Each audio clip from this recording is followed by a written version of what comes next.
Siempre en su casa presente está el bodeguero y el cha-cha-cha.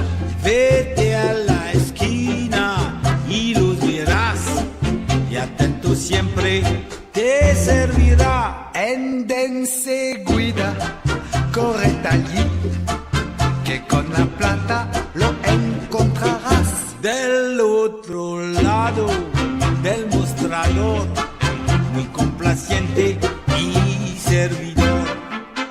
Bodeguero, ¿qué sucede? ¿Por qué tan contento estás? Yo creo que es consecuencia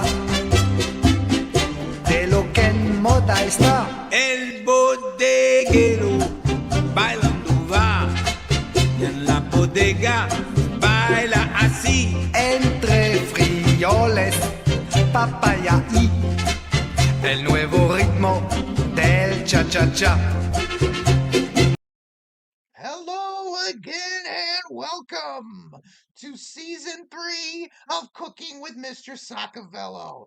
Now I have outdone myself on this next final dish. Now if you saw my pumpkin pie recipe that I made for the Modern American Gangster Christmas special, you are gonna love this. All right, this is Mr. Sockavello's apple crisp skillet bake. Okay? It is one of the top-notch delicioso desserts I have ever prepared. Look at that thing. It turned out great. You will dig this delicious, delicious dish. So, now I'm using an 8-inch skillet, which is plenty for 4 people.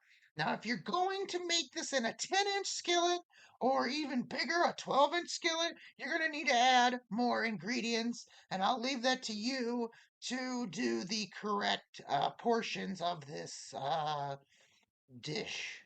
Okay, so for the crisp topping, you're going to need a cup of flour, half a cup of brown sugar, a half a cup of white sugar. Now, you could use 1 cup of light brown sugar. Now, I unfortunately ran out of brown sugar and I had to substitute a half a cup of white sugar. It turned out just fine. You want a touch of salt, just a small pinch of salt, a cup of butter, cut into cubes, and 1 cup of old-fashioned Quaker oats. Now, if you want to add some cinnamon and some nutmeg, I won't tell if you don't. Now, for the apple filling, you're going to need 4 to 5 apples. I used 4 green apples and 1 Fuji apple. Now, once again, if you're going to scale this up into a larger skillet, you might want, 5 green apples and 2 Fuji apples. It all just kind of depends. You could use all green apples also. I'll get to that in a minute, but it's kind of the Fuji apples kind of complement the green apples. You're going to want 2 tablespoons of unsalted butter, a tablespoon of lemon juice, a teaspoon of cinnamon, and a 1/4 teaspoon of salt. Just a pinch of salt. And if you want to add some cinnamon and nutmeg, I won't tell if you don't. Wink, wink, wink. So, 4 to 5 apples. You got your 4 green apples, your 1 to 2 Fuji apples. If you're using the 10-inch skillet, 6 to 7 apples, 4 to 5 green, 2 Fujis. You could use all green apples, but I would suggest mixing it up with the other kind of apples. Gives it a unique taste, not as sweet or tart. So here's the apples that I was using this day. I used 4 green and 1 Fuji. So you want to take your 4 to 5 apples, peel and core. All right. So you want to peel and core. All right. Hardcore peel and core apples. Now, optionally, you can peel and core your apples, place them into a bowl of water with 2 tablespoons of lemon juice. If you've watched my dried fruit video where I made the dried apple chips, it's the same kind of program going down here. This is optional, but I do this because you're already going to get the bowl dirty when you're mixing things up. So you can add a little lemon juice and let them sit for a minute. Now, this will keep the apples from oxidizing and turning brown, which is not appetizing.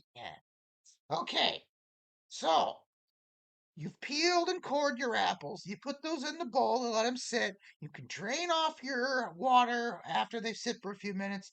Now, take your skillet, whatever skillet you're going to use. You want medium heat. You add your 2 tablespoons of butter and your half a cup of brown sugar.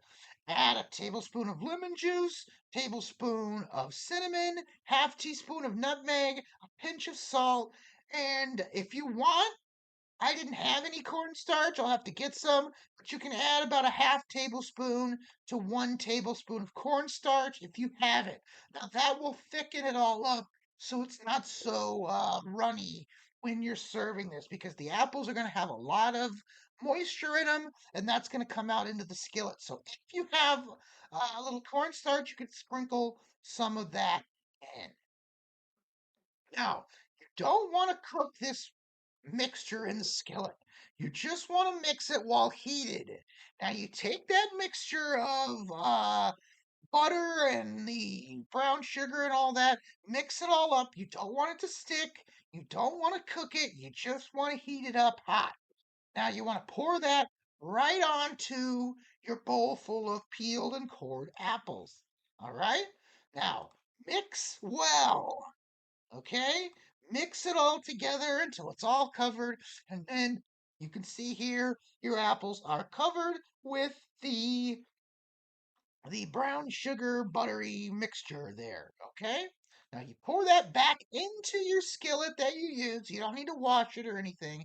Directly back into the skillet as you see here. Now, if you want to, if you wanted to, cut these wedges, these apple wedges into half. You can do that if you want. You could dice them into, you could take one of these. You can either cut it in half or thirds, cut it into little pieces if you want. It's up to you. I like the bigger pieces. Turns out a little bit better, I think. But I've done it both ways. It's all gonna be good.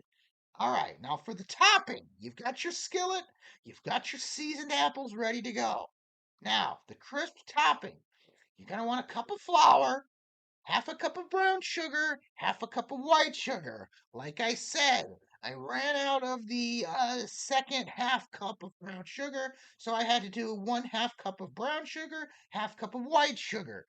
Okay, it turned out just fine, but it'd be a little bit more of a darker, deeper flavor if you used a full cup of the brown sugar, a little pinch of salt, a cup of cold butter cut into cubes, and a cup of old fashioned Quaker oats. You want to add some cinnamon? You want to add some nutmeg? I'm not going to tell if you don't. Okay, so into your mixing bowl, I use a KitchenAid mixer. If you didn't have a KitchenAid mixer, you could just mix this, rinse out the bowl that you put your apples in, dry it really good, and you can just mix it right in the apple bowl. But I got this KitchenAid mixer. This is what I use, and it works great. All right. So you put in your flour, you add your sugar, either a full cup of brown sugar or a half cup and a half cup of the white sugar. Add your cinnamon, add your nutmeg, add all your seasonings, and then pour in your oats. Okay, add your butter and then pour in your oats. Now, you want to put the butter in cold into little chunks. If you've seen my pumpkin pie video, I show you how to make the crust. You want to do it the very similar way of cut the butter into little cubes. You can cut it into half and then cut it into quarter chunks and put them into the pot with the oats. Now, you want to mix this up until your dough or your crispy topping is ready. Now, this is a little tip, Mr. Sockavello's tips. If you're using a KitchenAid mixer, this is the attachment you want to use. Okay? It works really well to make dough, but you can mix it by hand by kneading it together with your hand and making the dough by hand. Either way works great, but this attachment will really kick it off. So just put it all together. turn it on to, 1 or 2 speeds and just let it mix for 3 or 4 minutes. And then this is what the topping will look like. The butter gets mixed in just perfect and it turns out great. Okay? So you want to put this crisp topping right on the top of your apples in the skillet. Okay, I'm not losing you here. You can use a fork or a spoon to just pack it all down. You might need to use your hands to press it, but this is where a bigger skillet might come in handy. I couldn't get the my skillet into my little oven, but the 8-inch skillet works just fine. You'd have a little bit more if you used the 10-inch or even a 12-inch skillet. So apply the topping to the apples in the skillet until you've got a it's nice and packed down on there. Okay, now you're going to want to bake this at 375 for 30 to 40 minutes. And when it comes out, this is what it looks like. It is delicious. And this dish, this delicious, delicious dessert kicks ass. And that is Mr. Sockavello's Apple Crisp Skillet Bake. Now, before you go, one more thing can enjoy this with some whipped cream topping or ice cream.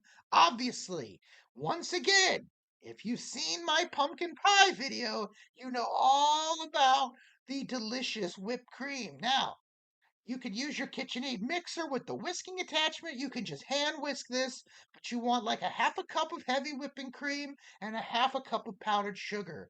You want to whip it on low for about a minute, then turn it on high until the thick cream forms. Okay, that will kick this dish up to a 9.5, possibly a 10. This is a fantastic, fantastic dish. You can heat it up right before you serve it. Add a little bit of that ice cream and add a little of that whipped cream topping if you want to. So, for Mr. Sockavello, for season 3 of Cooking with Mr. Sockavello, I'll see you guys next time with another season, another bunch of delicious dishes, and for another round of Cooking with Mr. Sockavello. See you guys later.